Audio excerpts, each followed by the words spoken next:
En la última década del éxodo de los venezolanos, el gobierno colombiano ha reconocido que más de un centenar de niños y adolescentes migrantes han sido víctimas de reclutamiento forzado, violencia sexual, artefactos explosivos y amenazas de muerte o han quedado huérfanos por acción de grupos armados ilegales en Colombia. Las disidencias de las FARC son la estructura de la que se ha rescatado y desvinculado a la mayoría de estos menores de edad. Según información requerida por el equipo de periodistas de Portal Laboratorio Migrante, al Instituto Colombiano de Bienestar Familiar en Colombia, en el último decenio, 135 niños y adolescentes han sido víctimas del conflicto interno, 130 de ellos venezolanos, 4 ecuatorianos y un panameño. De ese total, el programa de atención especializada de esta institución para víctimas de reclutamiento ilícito contabiliza 75 desvinculados de los grupos armados organizados, ilegales, terroristas en Colombia. Las disidencias de las FARC son el grupo al que más le han rescatado a estos niños que más se han desvinculado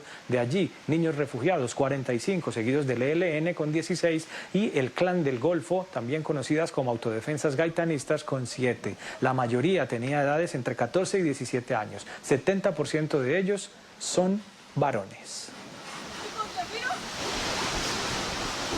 En la mañana de NTN 24 tenemos contacto en directo con Paula Andrea Jiménez, una de las investigadoras del Laboratorio Migrante que ha hecho seguimiento a los casos de la niñez migrante en medio del conflicto armado, en este caso de niños venezolanos que han sido víctimas de reclutamiento y de otro tipo de violencia por parte de los grupos terroristas en Colombia. Paula Andrea, buenos días, gracias por estar con nosotros. Hola, buen día, Andrés, y gracias a ustedes por el interés en nuestra investigación.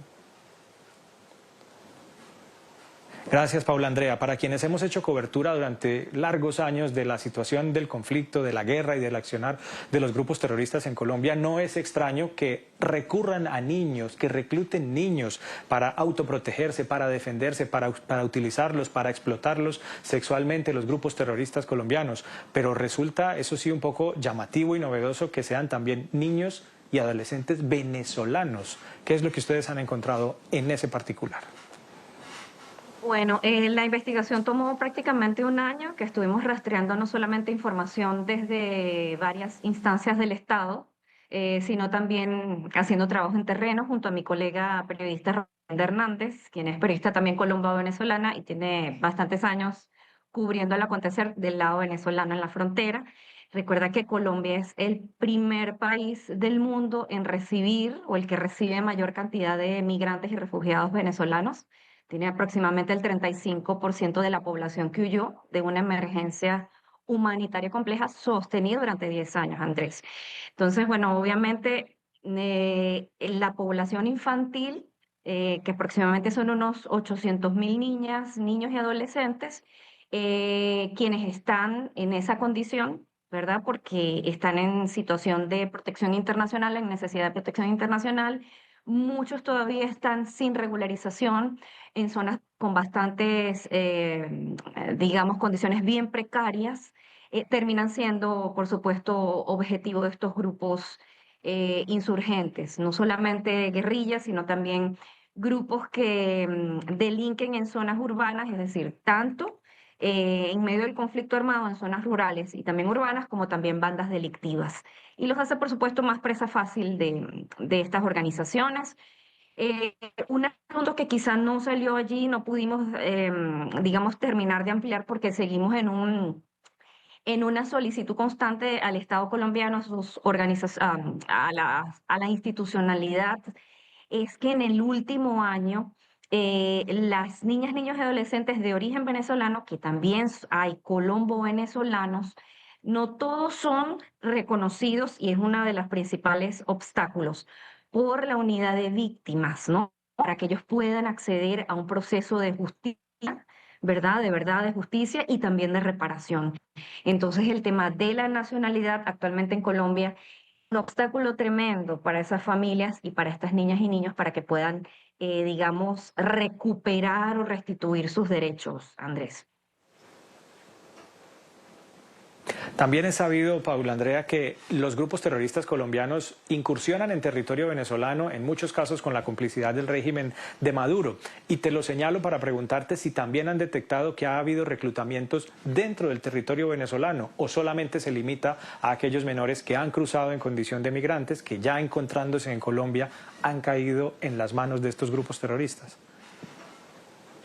Sí, precisamente la investigación no termina aquí y dentro de todo este tracking que hemos hecho en esa zona fronteriza, por supuesto, hemos detectado y mucho más con mayor proporción en estos últimos años, centros dentro de Venezuela, por supuesto en la frontera con Colombia, donde hay niños de otras zonas del país, de Venezuela, ¿verdad?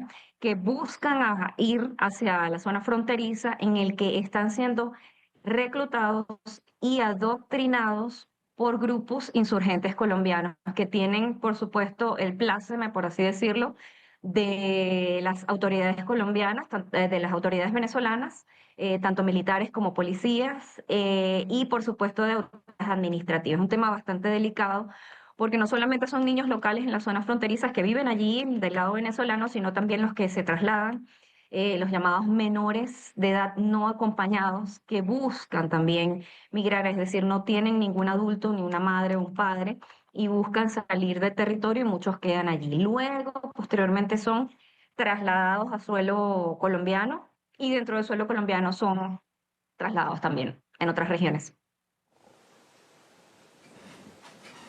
Paula Andrea, al amparo, resguardados por la Justicia Especial para la Paz, los jefes de las FARC que firmaron, que pactaron impunidad con Juan Manuel Santos en su momento, no han pagado un solo día de cárcel, no han tenido ningún tipo de condena por las violaciones de los derechos humanos contra menores de edad, por el reclutamiento, por las violaciones físicas, sexuales cometidas contra menores de edad, no han tenido ningún tipo de castigo y sanción. Eso lo sabrás seguramente porque es un dato de conocimiento público. ¿Y por qué te lo pongo de presente? Porque quisiera saber a qué están dedicando hoy esos grupos terroristas a los menores de edad venezolanos, a qué actividades les dedican, puesto que todas ellas tienen que ser delitos de lesa humanidad. Están en el narcotráfico, están siendo sujetos de violaciones, están utilizándolos como carne de cañón, para utilizar un término coloquial. ¿Ha habido impunidad por los casos anteriores? ¿Y qué es lo que hay en este momento, Paula Andrea?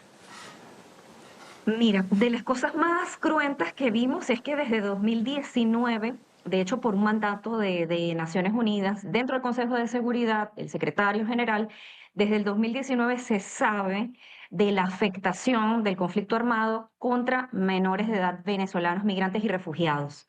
Entre las afectaciones más duras, obviamente está el reclutamiento. La gran mayoría de estos niños se escaparon, es decir, escaparon de estas estructuras criminales, y otros sí fueron rescatados en operativos militares y policiales.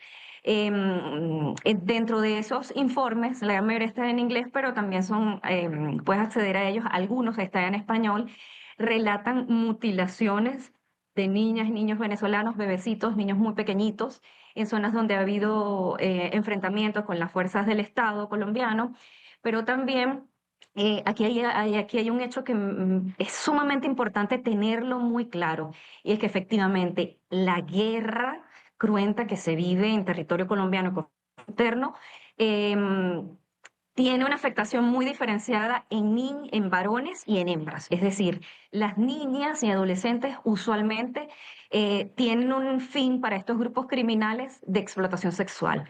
De hecho, aquí se dan unos fenómenos delito de trata, es decir, de trata con fines de explotación sexual, donde son engañadas, no solamente por redes sociales, sino por compañeros que las arrastran, por así decirlo, para ser explotadas sexualmente dentro del territorio colombiano y ser trasladadas, es decir, y terminan muchas veces en situaciones de esclavitud sexual de estos grupos criminales, las niñas y niños, para labores domésticas, para ser enfermeras, y los varones, por supuesto, también como combatientes en la primera línea, y por supuesto son los primeros que caen.